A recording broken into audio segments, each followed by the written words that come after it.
안녕하십니까. 한준택입니다. 반갑습니다. 오늘은 2021년에 처음 맞는 르네 희망 포럼 제1강입니다.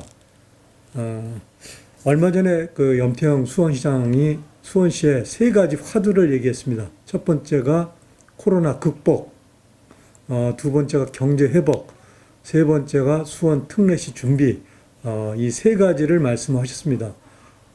올해 가장 중요한 것 중에 하나가 수원 코로나 극복과 수원 특례시를 어떻게 준비하느냐, 이런 거에 또 화두가 되어 있는 것 같습니다. 올해가 또 하나 지방자치법이 개정된 지 만 30년이 되는 그런 해이기도 합니다. 그래서 오늘 첫 번째 희망 포럼은 지방자치 부활 30년을 맞이한 수원 특례시, 이런 제목을 갖고 아마 시작을 하도록 하겠습니다.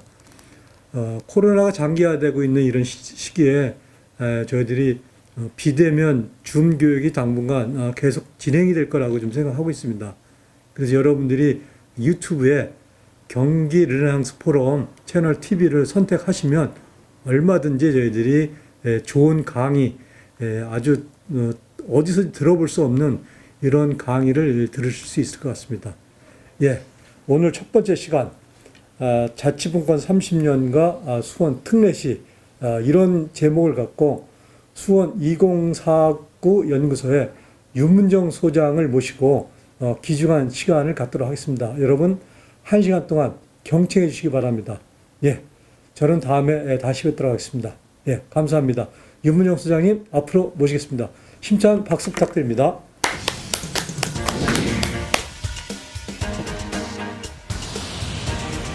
안녕하세요. 수원 2049 시민연구소 소장 유문종입니다. 이제 지방자치가 실시된 지 30년이 되었고요. 수원시가 내년부터 특례시로 출범합니다. 경기 르네상스 포럼 회원 여러분들과 함께 즐겁게 공부해 보도록 하겠습니다.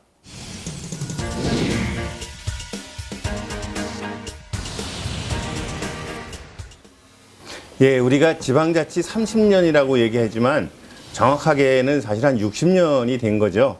다만 지방자치가 실시되고 그리고 중간에 5.16 쿠데타 이후에 지방자치가 중단이 되면서 다시 부활한 게 91년도니까 이제 30년이 됐다는 말도 틀린 말은 아닙니다.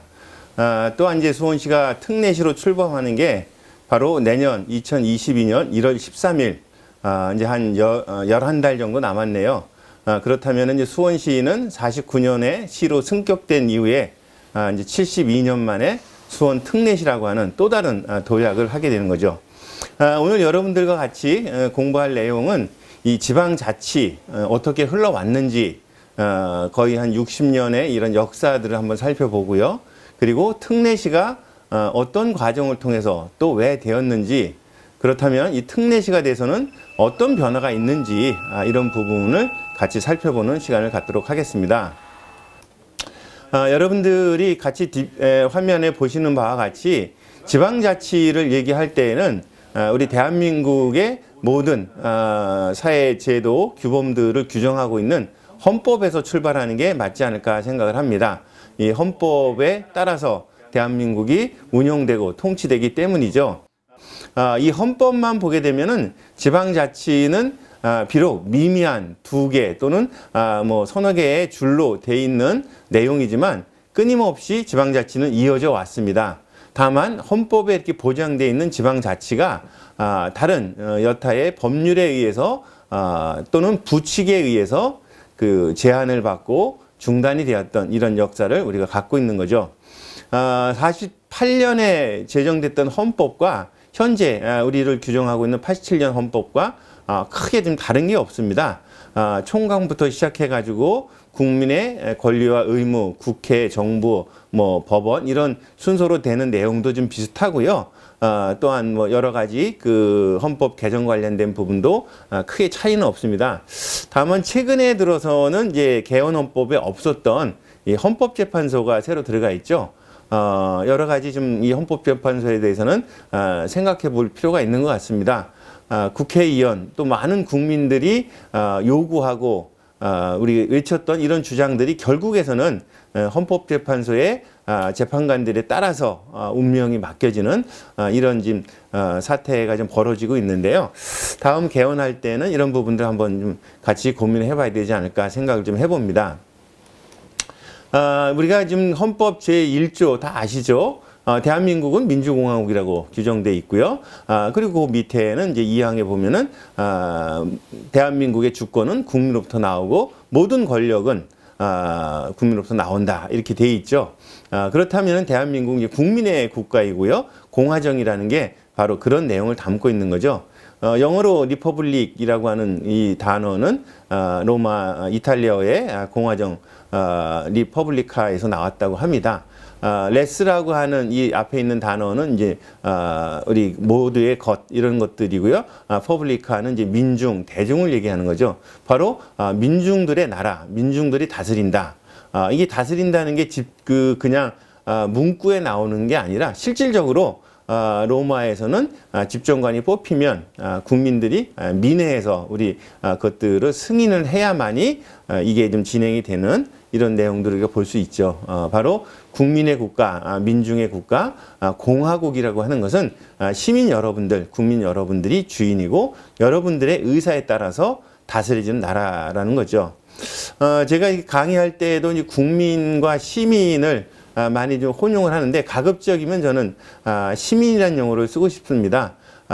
국가로 규정되고 있는 국민이라는 말보다는 오히려 자유롭고 또 자기 책임을 갖고 있고 거기서 자기 의무를 다하는 이런 시민이라는 용어가 맞지 않을까 이런 생각에서 저는 이제 국민이라는 말보다 이제 시민이라는 말을 자주 쓰고 앞으로도 그렇게 쓰도록 해보겠습니다. 어쨌든 이제 공화정이라고 하는 거, 대한민국이 민주공화국이라고 하는 것은 민주적인 제도와 절차에 따라서 이 나라가 움직이고 그 나라의 주권은 국민에게 있고 그리고 그 모든 권력은 시민들에게 나온다 이런 의미로 우리가 받아들이면 되겠죠. 다만 이 민주주의라고 하는 부분들이 그냥 다수결의 원칙 또는 대의제 민주주의 이렇게 몇 가지 우리가 알려졌던 원칙과 기준으로 민주주의를 얘기하면은 굉장히 좁아질 것 같습니다. 오히려 이제 지금은 성숙한 민주주의, 진화하는 민주주의를 생각을 해보면서 다수의 사람들이 우리 소수의 사람들을 배려하고 그렇다면 오히려 다수가 조금은 양보하고 손해가 되더라도 소수를 충분히 포용할 수 있는 그런 민주적인 의식, 그런 또 방식들을 채택하는 것. 그리고 대의제라고 하는 내 권한을 특정한 사람에게 대리인들에게 통치를 위임해서 끝나는 게 아니라 그런 통치가 잘못됐을 때는 언제든지 그 위임 절차를 회수해서 다시금 내가 다른 사람을 위임할 수 있거나 우리가 소환이나 탄핵이 그런 거겠죠. 또는 직접적으로 우리 시민들이 참여해서 집정 민주주의를 일정하게 실현할 수 있는 이런 과정으로 민주주의가 좀 발전해야 되지 않을까 이런 생각도 좀 해봅니다. 이런 민주주의에는 고민들이 이제 지방자치에 대한 고민을 보다 분명하게 드러날 수 있고 또한 이렇게 성숙된 또 진화하는 민주주의를 실천할 수 있는 곳은 바로 지방자치이고 좀 더 친밀하게 공동체를 형성할 수 있는 그런 단위, 마을 공동체 또는 뭐 우리가 생활에서 같이 느끼는 뭐 생활 공동체 이런 곳에서 우리가 민주주의를 더욱더 잘 실천할 수 있다. 그래서 우리가 민주주의를 얘기하게 되면 바로 지방자치를 함께 고민해야 되고 지방자치가 잘된 사회일수록 민주주의도 더 발전하고 건강해진다 이런 생각을 좀 하는 거죠. 이러한 제 얘기는 이제 앞으로 그 우리 대한민국이 걸어왔던 지방자치의 길을 보게 되면 보다 분명하게 우리가 좀 알 수가 있습니다. 이제 하나하나 같이 여러분들과 함께 대한민국이 어떻게 지방자치를 만들어 왔고 또 오늘에 이루어왔는지를 시기별로 한번 같이 살펴보도록 하겠습니다. 우리 헌법을 보게 되면 아까 그 처음에 말씀드렸듯이 사실 그 재헌 헌법과 또 현재 우리가 좀 그 규정을 받고 있는 현재 헌법과 큰 차이는 없고요. 지방 자체에 대한 규정도 거의 똑같습니다. 그 재헌헌법에 48년에 제정됐던 헌법에 보면 지방자치단체는 법령의 범위 안에서 역할을 하는 거고요. 그 다음에 지방자치단체는 지방의회를 두 개 돼 있는 헌법 규정이 있고요. 이 헌법 규정은 계속해서 우리 대한민국 헌법이 바뀌는 과정에서도 빠짐없이 그대로 다 이어져 왔습니다.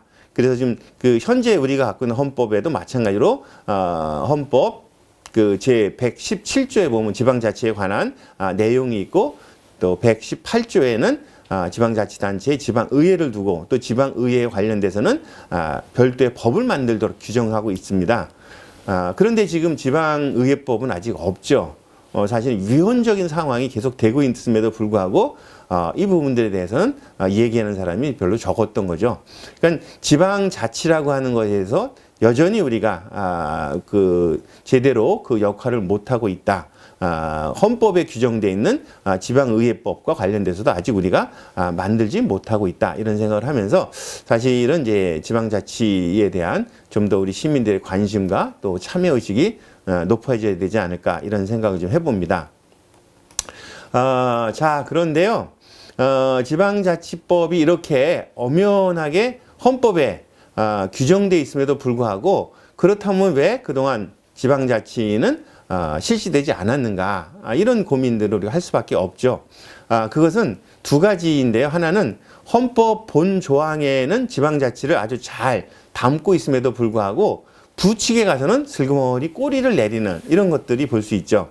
그러니까 해방이 되고 48년 재헌헌법이 만들어지고 4.19가 통해서 또 독재를 물리치고 지방자치가 꽃피는 듯 했으나 61년도에 일어났던 5.16 쿠데타에 의해 가지고 이제 군사 독재는 민주주의를 거부하고 지방자치를 억압하는 그리고 그것들을 법률로서 딱 틀어막는 이런 과정을 우리가 좀 보았던 거죠.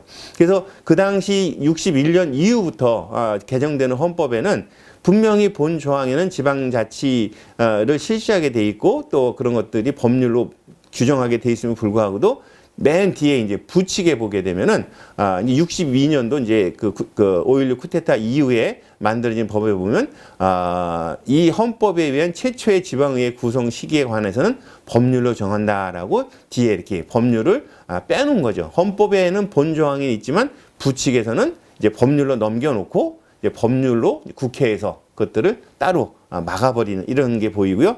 72년도는 이제 유신 헌법이 만들어진 거죠. 이제 종신을 가기 위한 박정희 대통령이 만드는 게 이제 유신 헌법인데 그때에도 마찬가지로 지방자치는 통일되기 전까지는 실시하지 않는다라고 해가지고 아주 지방자치를 그냥 굉장히 멀리 먼 미래로 밀어놨던 이런 걸 보이고요. 80년 헌법은 이제 전두환 군사정부가 들어와서 만든 이제 5공화국이죠. 이때 헌법에는 그래도 말은 좀 많이 좀 바꿔놓은 거죠. 조국 통일이라고 하는 아주 먼 미래가 아니라 나름대로 이제 뭐 전문적이라고 보일까요?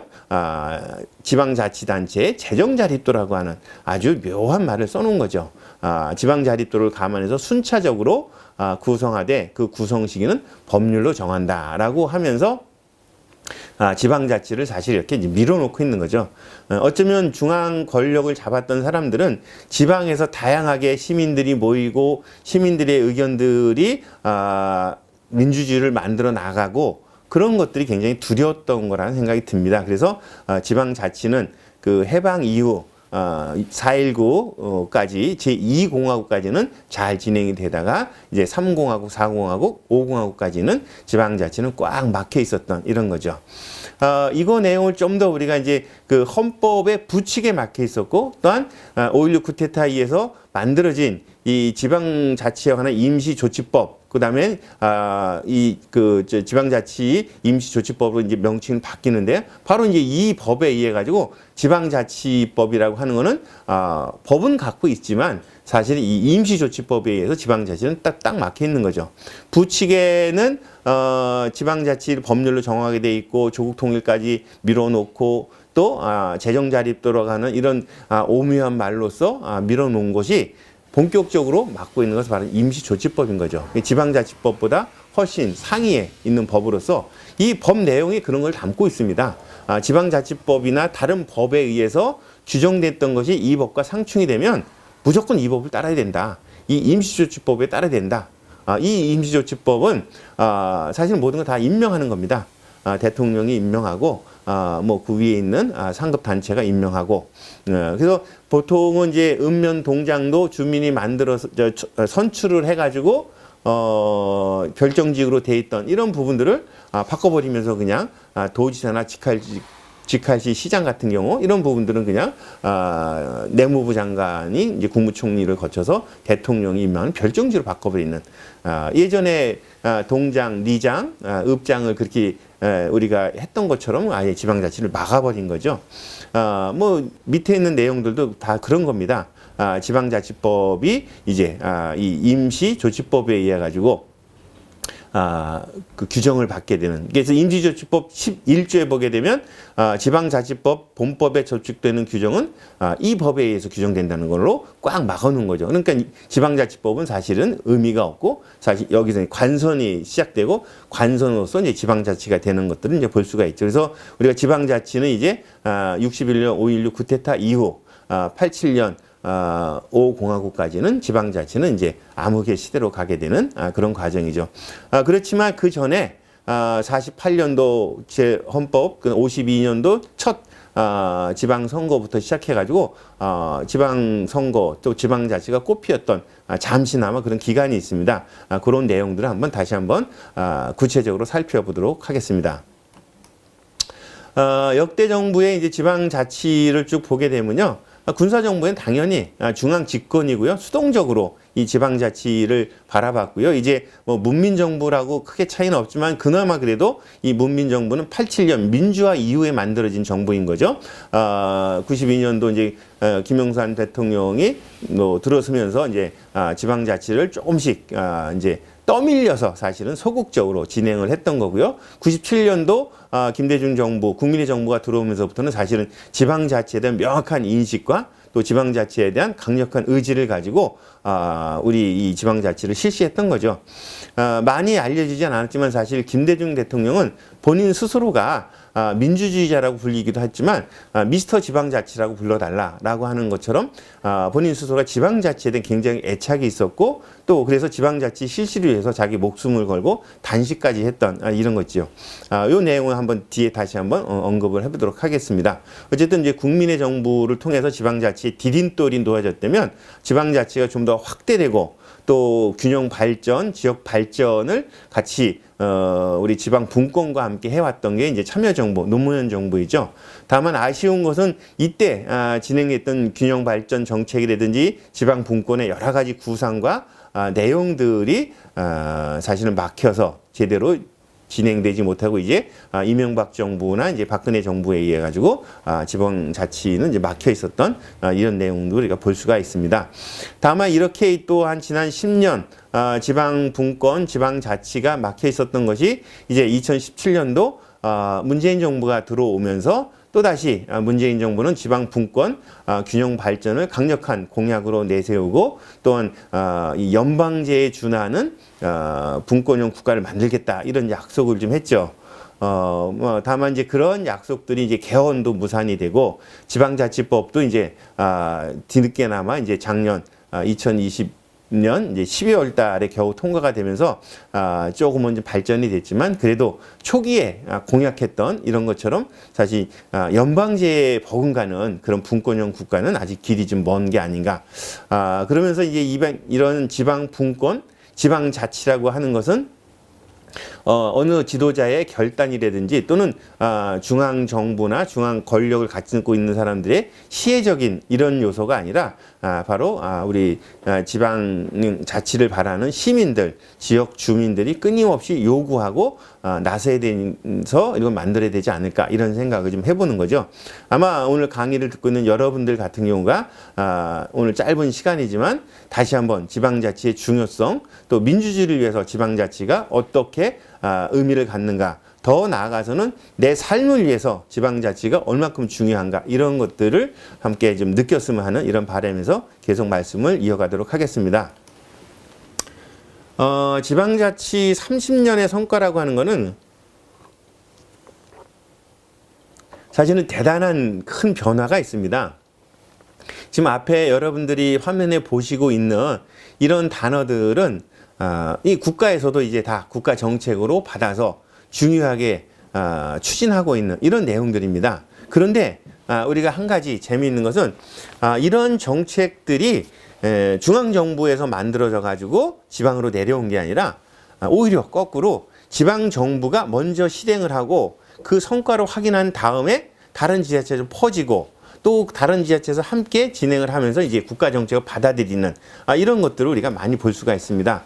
평생학습 관련된 것, 노인 친화도시, 또 사회적 경제에 관한 여러 가지 활동들, 공유경제, 또 마을 만들기, 뭐 친환경 무상급식, 생활임금, 사회주택 이런 많은 문제들과 이슈 이런 성과들이 사실은 지방자치에서 먼저 시작됐고 지방자치에서 시작된 성과가 국가를 바꾸는 이런 내용을 우리가 볼 수 있죠. 그래서 지방자치라고 하는 것은 우리 삶에 있어서 또 국가를 운영하는 과정에서 대단히 중요한 거고 또 그것을 잘 만들어 나가야만이 그 국가도 앞으로 미래로 발전할 수 있다. 이런 것들을 다시 한번 말씀드릴 수 있습니다. 뭐 글씨가 좀 작아서 잘 안 보일 수도 있겠지만요. 한번 따로 여러분들께서 이런 자료들은 좀 보시면 어떨까 생각이 들고 간단하게만 이 내용들을 한번 정리를 좀 해보겠습니다. 지방자치법이 처음 만들어진 것은 1949년입니다. 48년도에 정부가 수립되고 이제 여러 가지 행정 체계나 법률들을 정비하는 과정에서 사실은 좀 뒤늦게 만들어진 거죠.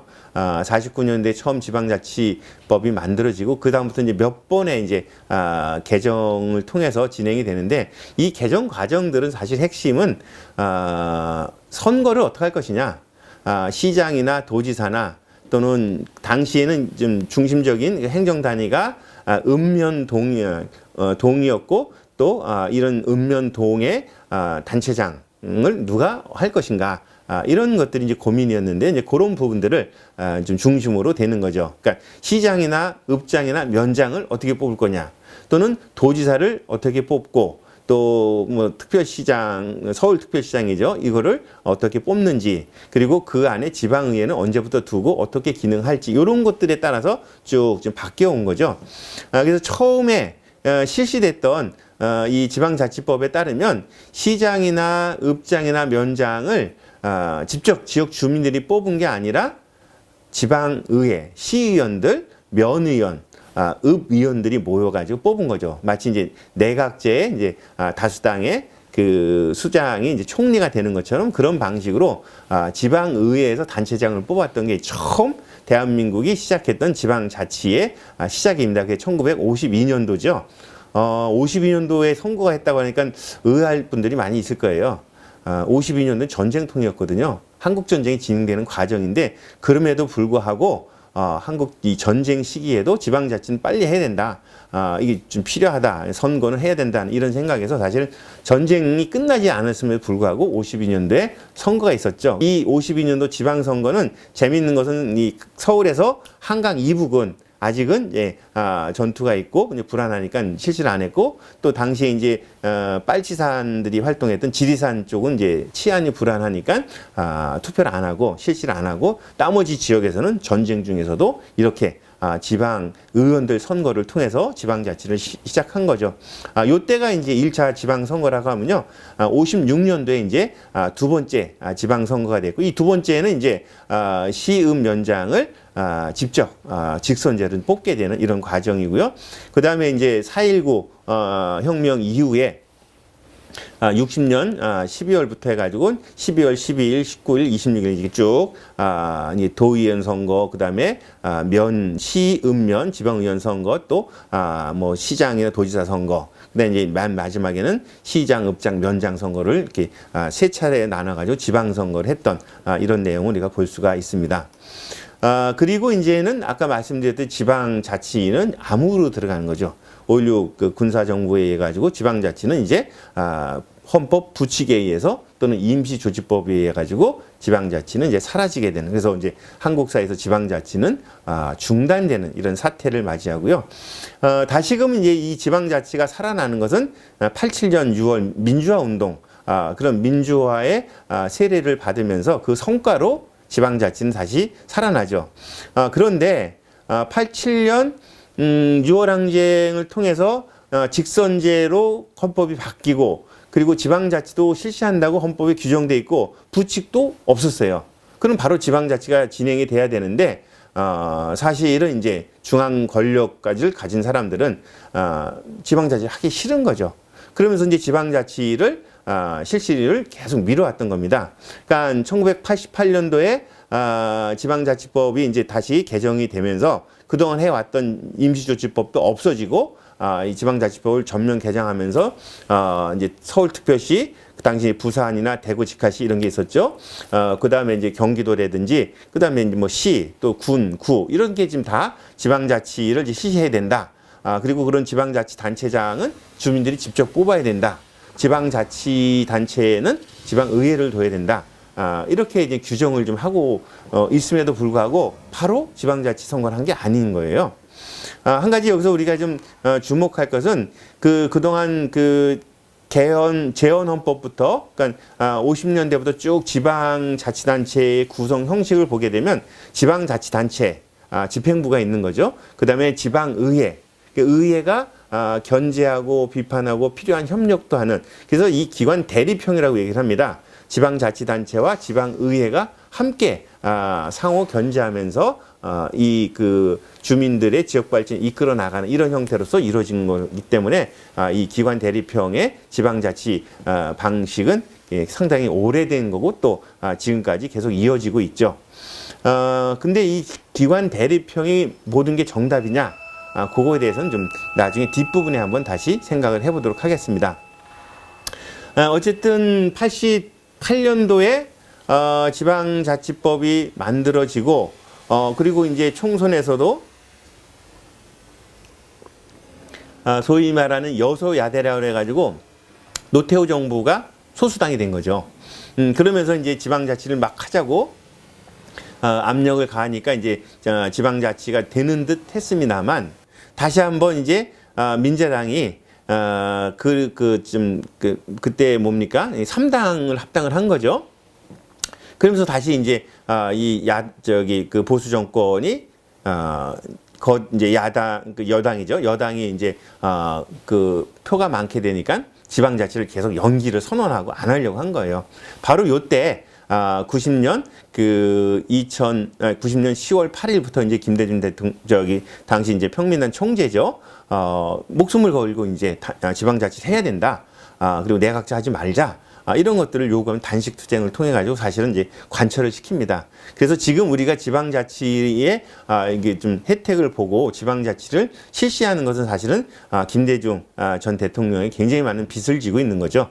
그래서 김대중 대통령은 아까 서두에 말씀드렸듯이 미스터 지방자치라고 자기가 불리기를 좋아하고 자서전에도 그렇게 많이 썼다고 합니다. 나는 정말 지방자치가 중요하다고 생각하고 지방자치를 꼭 지켜야 되고 여러분들이 지방자치를 위해서 함께 싸웁시다. 이런 것들을 한 거죠. 그래서 이러한 이제 김대중 대통령이 지방자치를 요구하는 단식 투쟁을 통해 가지고 이제 91년도 본격적으로 이제 지방자치가 진행이 된 거죠.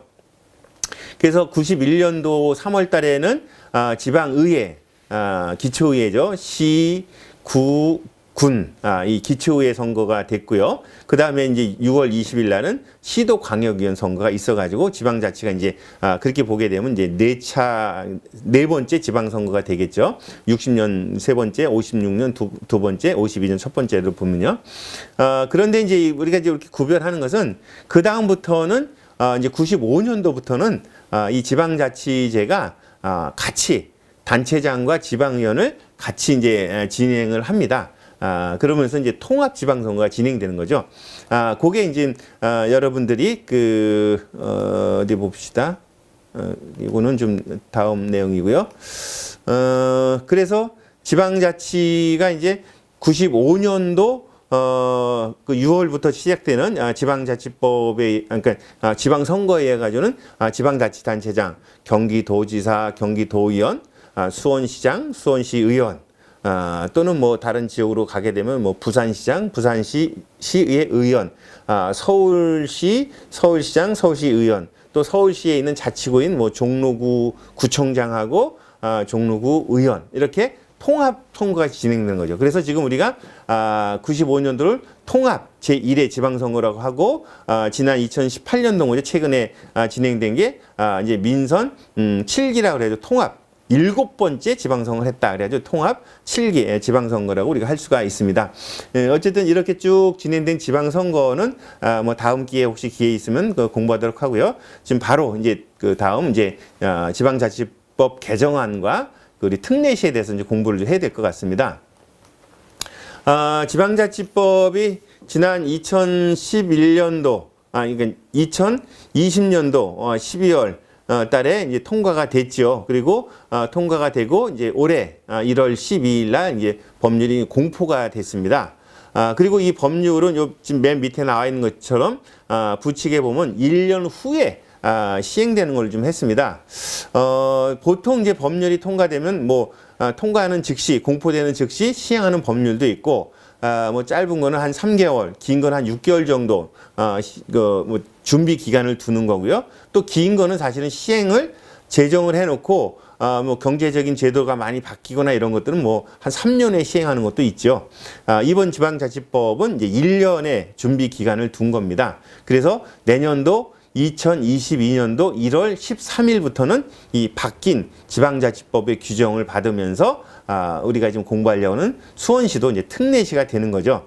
어쨌든 지금 이제 이번에 바뀐 지방자치법은 사실은 상당히 많은 내용들을 담고 있습니다. 그동안 우리가 지방 분권을 얘기하고 또 우리 주민들의 참여를 얘기하고 또 지방의회의 권한 강화를 많이 얘기하고 또 지방자치 다양한 우리 시도들을 고민하고 그랬었는데 이번 지방자치법에는 사실 많은 내용이 담고 있습니다. 그런 내용들이. 그래서 저는 이제 지난 12월 달에 지방자치법이 개정안이 통과됐을 때 주민자치회가 좀 삭제됐다는 그런 그 내용 때문에 많은 분들이 지방자치법 개정과 관련돼서 실망을 하고 그랬는데 저는 지방자치법 개정과 관련돼서 일정하게는 반 정도는 그래도 성공하고 있다. 반 정도 실패하고 있는 것은 주민자치회가 빠진 거다. 그래서 나머지 반을 채우기 위해서 우리 지역 주민들이나 또 시민들이 더 열심히 나서서 빨리 그것들을 우리 주민자치를 이제 복원을 시키자 이런 생각입니다. 반이라고 좀 성공이라고 얘기했지만 사실 대단한 내용들을 이번 지방자치법은 담고 있습니다. 앞으로 우리가 지방자치 또 내년 지방선거를 앞두고 많은 시민들이 또 내년에 출마하는 많은 후보들도 이 지방자치법 개정안을 좀 꼼꼼히 살펴보고 잘 우리가 노력을 했으면 좋겠다 생각이 듭니다. 먼저 한 가지 좀 말씀드릴 것은 바로 지방자치단체가 기관 대립형으로 돼 있는데 제 개인적인 의견입니다만 이게 한 인구 5만 또는 한 10만 정도 되는 작은 도시에서는 기관 대립형이 사실은 불필요할 수도 있습니다. 오히려 군의회가 구성이 되고 거기서 군수를 뽑는가 아니면 또는 뭐 상임위별로 의회를 구성하고 거기서 이제 집행부를 만들 건가 여러 가지 방식들이 가능할 겁니다. 물론 이건 제 의견이기 때문에 그 지방자치단체를 구성하는 것들은 그 지역 주민들의 역할인 거고요. 그 주민들이 판단할 문제입니다. 그 길을 이번 지방자치법은 열어놨다는 거예요. 지방자치단체 기관 구성 형태의 특례라고 해가지고 지방의회가 있고 지방자치단체가 있는 이 두 가지 기관 대립형이 아니라 다른 여러 가지의 기관 구성이 가능하도록 지방자치법의 그 제4조에 규정되어 있다는 것은 큰 저는 변화라고 생각이 좀 들고요. 또 하나는 이제 지방 분권에서 굉장히 중요한 사무 배분의 원칙이 이게 좀 보충성의 원리라고 하고 현장 중심주의라고 얘기하는 일단은 지역 단위의 그 사무를 배분하고 거기서 못하는 거는 광역이 하고 광역이 못하는 국가가 하는 이런 우리 그 사무 배분의 원칙을 이 법에 규정을 했고요. 또 하나는 이런 그 법에 따라서 업무를 우리가 이양할 때, 사무를 이양할 때는 포괄적으로 처리할 수 있도록 그런 원칙을 잡았다고 하는데 사실 이 내용은 그 지방 분권 또 지방자치라는 많은 전문가들 또 많은 활동가들이 계속 요구했던 내용들이라 그런 법에 들어갔다는 것은 큰 진전이 아닐까 생각을 합니다. 또 한 가지는 지방의회의 기능들을 강화시킨 거죠. 지금 도의원들 분들은 좀 정책 지원 인력이 이제 한 의원당 한 명씩을 좀 요구했는데 그게 2명이 한 명당으로 돼가지고 많이 좀 실망을 하지만 기초의원 입장에서 볼 때는 사실 큰 진전이 되는 거죠. 또 하나는 도의회 사무국 직원들에 대한 임명권을 인사권을 전에는 단체장이 갖고 있어가지고 사실은 그 단체를 감시하기 위해서 공무원들의 그 지방의회 파견된 공무원들의 도움을 받아야 되는데 사실은 그게 어려웠던 거죠. 그래서 이제 지방의회에 근무하는 직원들은 지방의회 의장이 그 인사권과 또 뭐 좀 인사권들을 다 갖고 있는 이렇게 좀 바뀐 것들은 앞으로 지방의회 독립을 위해서는 큰 진전이 아닐까 생각을 해봅니다. 또 하나 제가 지금 이번 지방자치법에서 주목하고 있는 것은 특별지방자치단체를 구성할 수 있도록 하고 그 구성과 관련돼서 굉장히 지금 많은 조항들을 두고 있습니다. 어떤 거냐면요. 우리가 그 유역을 관리한다고 했을 때 우리 이제 수원천 유역이라고 합시다. 수원천 물이 흘러가가지고 밑에 내려서 오산천을 만나죠. 그러면 오산천 유역으로 바뀌어요. 왜냐하면 이 물줄기는 만났을 때 긴 물줄기의 이름을 따가지고 명명을 하게 돼 있거든요. 그래서 우리 수원에는 4개 하천이 한 곳에서 모여서 내려가는데 사실 긴 하천은 황구지천입니다. 그래서 황구지천 이름으로 내려가서 오산천을 만나고 또 오산천은 나중에는 안성천을 만나는데요. 안성천이 더 물줄기가 길거든요. 그러면 안성천 유역이 되는 거죠. 수원, 화성, 오산, 평택, 안성 이쪽은 다 물줄기가 다 모여가지고 평택 앞바다로 흘러가는 거죠. 이 안성천 유역을 관리하기 위해서는 어느 한 지자체만 열심히 한다 해가지고 그 유역이 깨끗해지거나 관리가 되는 게 아니거든요. 그러려면은 인근 유역을 공유하고 있는 지자체들이 같이 힘을 합쳐야 되는데 이런 것들은 물론 서로 협력도 하고 뭐 여러 가지 연대를 통해서 하겠지만 특별지방자치단체는 특별한 목적을 위해서 지방자치단체들이 연합을 하는 거죠. 그래서 그것들을 하나의 수원시처럼 수원, 오산, 화성 뭐 이렇게 안성천 유역 지방자치단체 이렇게 돼가지고 그 역할을 할 수 있도록 하는 게 이번 지방자치법에 들어가 있어서 앞으로 지방자치는 그 기관 구성의 형태라든지 또 지방의회의 역할이라든지 주민들의 참여권을 보장한다든지 이런 특별지방자치단체 등등을 통해 가지고 새로운 지방자치의 시대를 우리가 열어갈 수 있는 이런 이제 출발은 되고 있다 이렇게 생각을 합니다. 그래서 우리가 지방자치에 대해서 관심 있는 시민들 또 지방자치에 대해서 활동하고자 하는 정당이나 정치인이나 이런 사람들은 지방자치법 이번에 바뀐 이 법률안을 한 서너 번 정도는 좀 꼼꼼히 읽어보면 어떨까 이런 생각을 좀 해보는 거죠. 한 가지 이제 반쪽의 실패라고 얘기하는 지방자치단체라고 하는 거는 단체자치. 우리가 수원시라는 게 있는 거죠. 근데 수원시만 가지고, 물론 이제 수원시에는 이제 지방의회까지 포괄하는 겁니다. 제 의견은.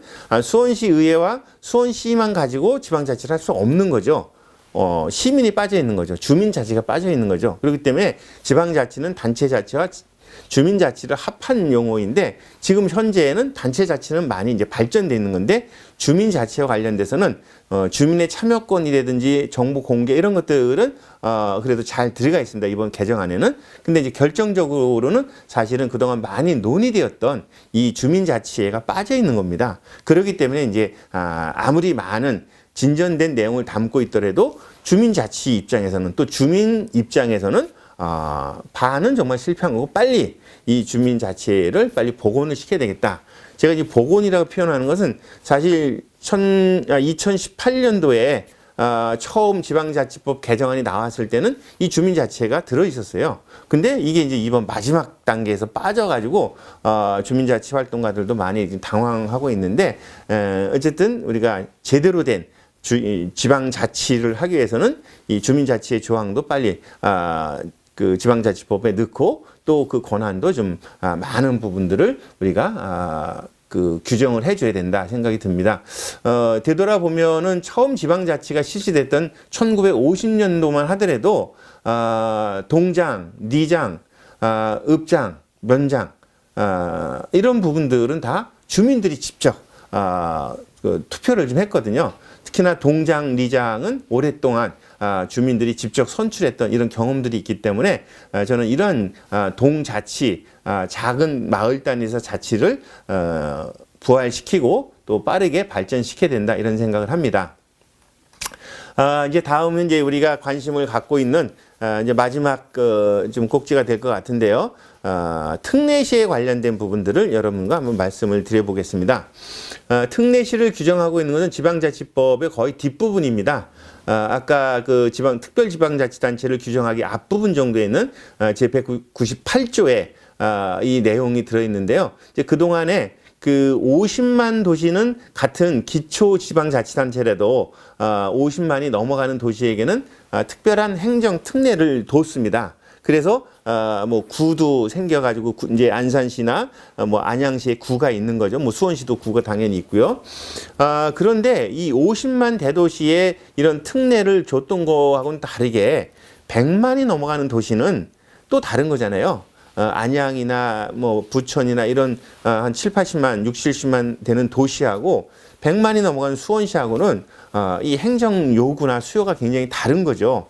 근데 이거를 똑같이 기초자치단체로 놓고 보면 우리 100만이 넘어가는 도시의 시민들이 많은 피해를 보고 불편함을 갖고 있으니까 이제 지방자치법에 그게 들어가 있는 겁니다. 그래서 인구 100만 이상 대도시 이하 특례시라고 한다 해서 수원시가 특례시가 되는 거죠. 이런 대도시에는 별도의 특례를 둘 수 있도록 이렇게 법에 규정을 한 건데 이제 앞으로 우리 수원 특례시를 준비하는 수원시나 또 우리 수원 시민들의 고민들은 법으로 이렇게 한 줄 딱 들어가 있지만 구체적으로 그러면 어떤 특례를 둘 것이냐, 어떤 재정 특례를 둘 것이냐, 어떤 내용으로서 우리 그 50만 도시보다 이 100만 도시가 갖고 있는 이 불편함을 해소하기 위해서 해결하기 위해서 어떻게 할 것인가 이런 것들을 우리가 이제 같이 고민해보고 만들어 나가야 됩니다.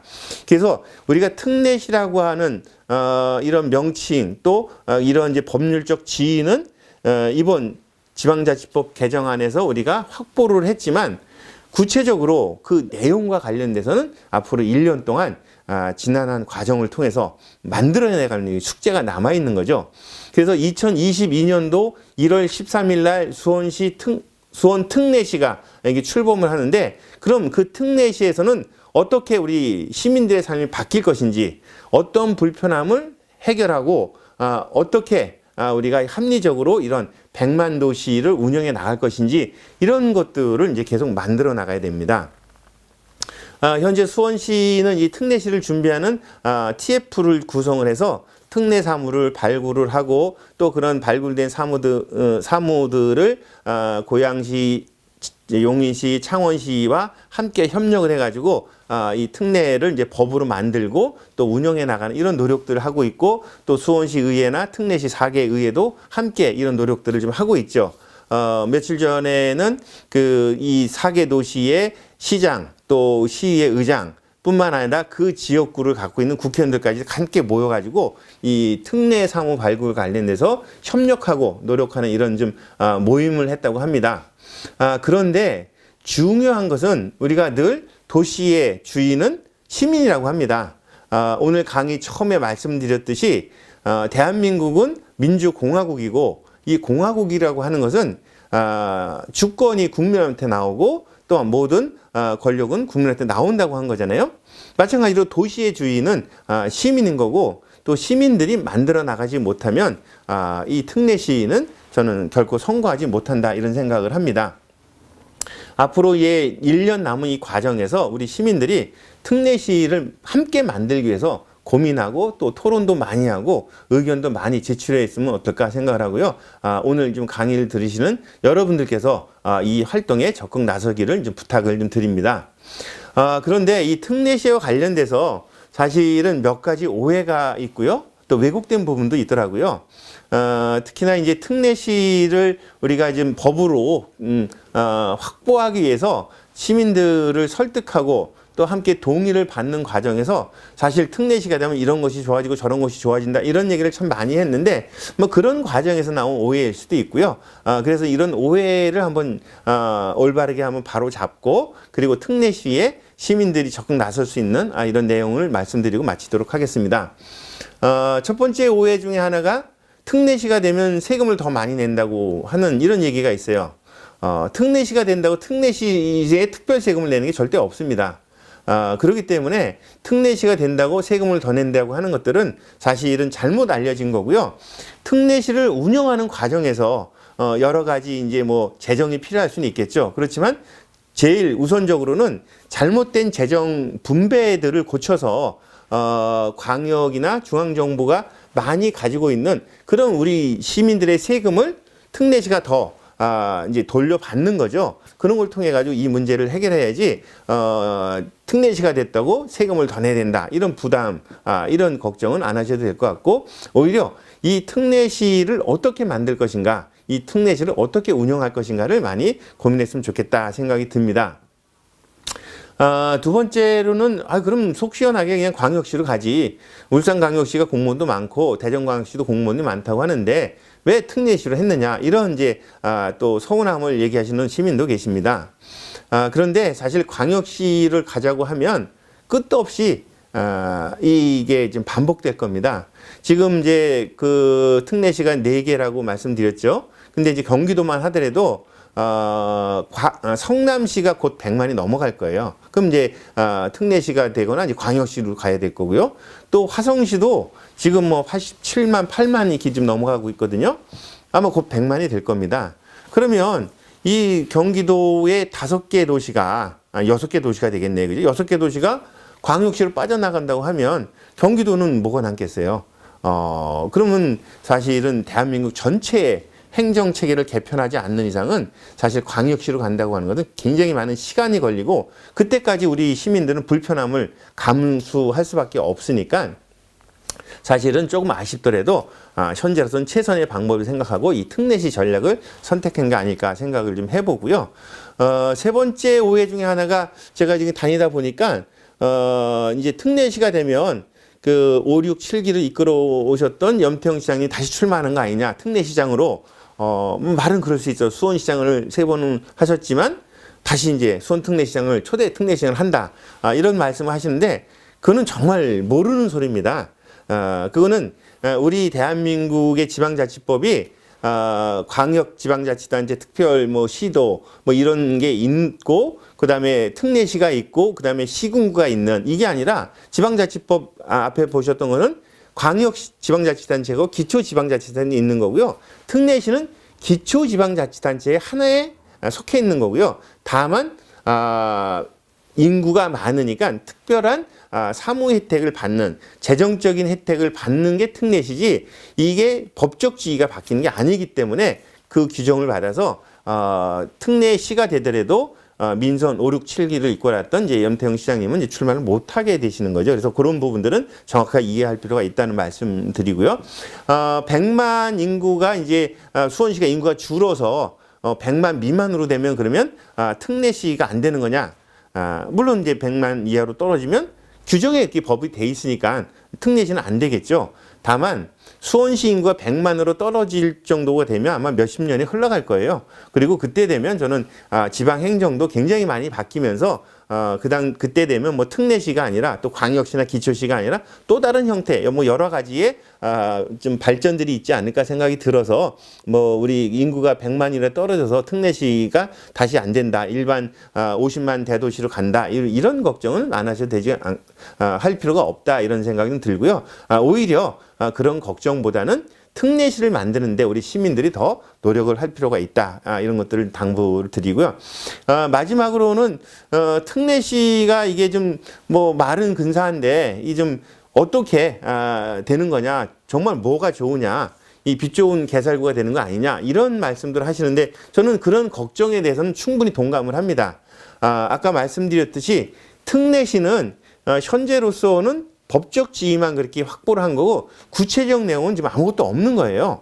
앞으로 어떻게 우리가 노력하냐에 따라서 많은 내용을 가지고 시민들의 불편을 해소될 수도 있고 그냥 그 자랑만 하고 다니다가 빗줄고 계산구가 될 수도 있는 거죠. 그렇기 때문에 앞으로 1년 동안 우리 시민들이 이 특례시를 만드는 과정에서 적극적으로 좀 참여하고 의견도 내고 이런 불편함을 해결하기 위해서는 우리가 힘을 모아야지 이런 내용들이 이제 필요한 것들은 법률도 개정해야 되고요. 또 경기도하고 협의해야 되고요. 또 중앙정부에도 협의를 해야 됩니다.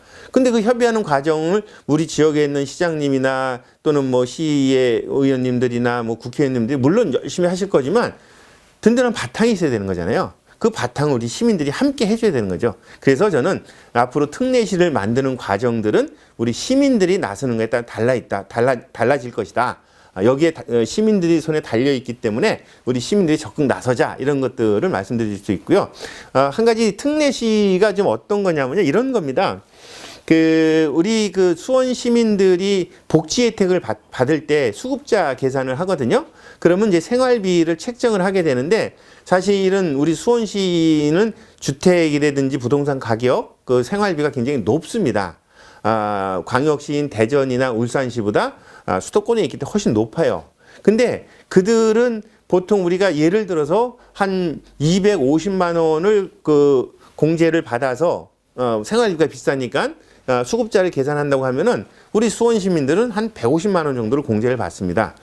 그러면은 그만큼 비어 있는 거죠. 한 100만 원 정도를 예를 드는 겁니다. 수치는 달라질 수 있어요. 그렇기 때문에 적용을 광역시, 울산광역시나 대전광역시가 적용되는 기준보다 훨씬 낮은 단계에서 수원 시민들이 그 기준을 적용하다 보니까 많은 사람들이 복지 혜택도 못 받고 복지 혜택을 받더라도 그 지원금이 굉장히 적게 되는 이런 이제 우리 문제점이 생기는 거죠. 그래서 이런 것들을 하나의 사례로 들고 있는 건데요. 이런 부분들을 우리가 해결하자고 하는 게 바로 특례시로 가는 거고요. 이건 하나의 예지만 앞으로 여러분들이 주변에서 살펴보게 되면 이런 특례시로 가서 해결할 게 굉장히 많이 있을 겁니다. 이런 부분들을 함께 우리 시민들이 찾아 나가고 또 그런 것들을 수원시를 통해서 우리가 필요한 법도 바꾸고 필요한 규정도 바꾸면서 우리 시민들의 삶을 만들어 나가는 게 바로 수원 특례시가 되겠죠. 특례시 관련돼서는 여러 가지 좀 저도 뭐 글도 쓰고 또 뭐 영상도 만들어 봤지만 한번 좀 찾아보시면 좀 더 많은 정보를 얻을 수 있을 겁니다. 한번 찾아보시길 부탁을 드리고요. 마지막으로 좀 제가 좀 말씀드리고 싶은 것은 바로 예전에 우리가 수원군이라고 했을 때는 우리 이동근 수원시 학예사가 좀 그린 그림을 제가 좀 참고로 말씀드리는데요. 굉장히 넓은 지역의 수원군이었습니다. 그 중에서 수원군에 수원읍이 있었죠. 수원 화성을 중심으로 그 수원 화성을 중심으로 있었던 수원읍을 1949년도에 시로 승격을 하면서 지금 수원시가 만들어졌습니다. 물론 그 당시 처음 수원시가 만들었을 때보다는 면적이 상당히 커졌죠. 여기 지금 그림에 보이는 빨간 부분이 이제 빨간 부분의 앞쪽이 수원읍에서 처음 이제 시로 만들어지는 과정에서 요 정도 영역이었는데 지금은 이제 120제곱킬로미터로 그나마 그래도 좀 넓어진 거고요. 처음 수원구는 이렇게 큰 파란색 면적의 넓은 면적의 수원군이었던 거죠. 재밌는 것은 화성시에는 화성이 없고요. 수원시에는 수원이 없죠. 이게 지금 수원군, 수원읍을 우리가 수원시로 만들면서 사실은 수원 화성이 있는 이곳이 수원시가 됐고 나머지 수원 화성이 없는 나머지 도시가 이제 화성군으로 빠져나가면서 이렇게 우리가 역사를 이루었기 때문에 좀 아이러니가 일어났는데 저는 앞으로 이제 수원 특례시가 되면서 여러 도시들과 연대하고 협력하면서 이제 수원의 미래를 새롭게 만드는 그래서 이제 면적을 넓힐 수는 없지만 이 안에서 수원 시민들이 새롭게 삶을 개척을 하고 새로운 미래를 만들고 비전을 찾아 나가는 그러면서 수원 특례시민으로서 자긍심을 가지고 앞으로 살아갔으면 좋겠다. 그리고 이런 자긍심들이 이제 다음 세대에게도 전달이 되고 또 새로 우리 수원에 오시는 시민들에게도 빠르게 녹아들어서 수원시가 이제 수원 특례시로서 더욱더 미래가 발전되는 이런 도시로 가기를 간절히 소망하면서 오늘 강의를 모두 마치도록 하겠습니다. 고맙습니다. 수고하셨습니다. 네, 고맙습니다. 수고하셨습니다. 예, 지금까지 지방자치 역사와 또 수원 특례시에 대해서 여러분들과 함께 공부했습니다. 우리 수원을 이끌어가는 우리 경기 르네상스 포럼 회원 여러분들께서도 이 수원 특례시에 대해서 관심을 좀 갖고 또 적극 이 역할들을 했으면 좋겠고요. 우리 경기 르네상스 포럼이 앞장서서 수원 특례시의 미래를 만들어 놨으면 합니다. 이렇게 좋은 시간들을 마련해 주셔서 포럼에 감사드리고요. 또 끝까지 경청해 주신 여러분 올해 내내 좀 건강하시고 복 많이 받으시기 바랍니다. 고맙습니다.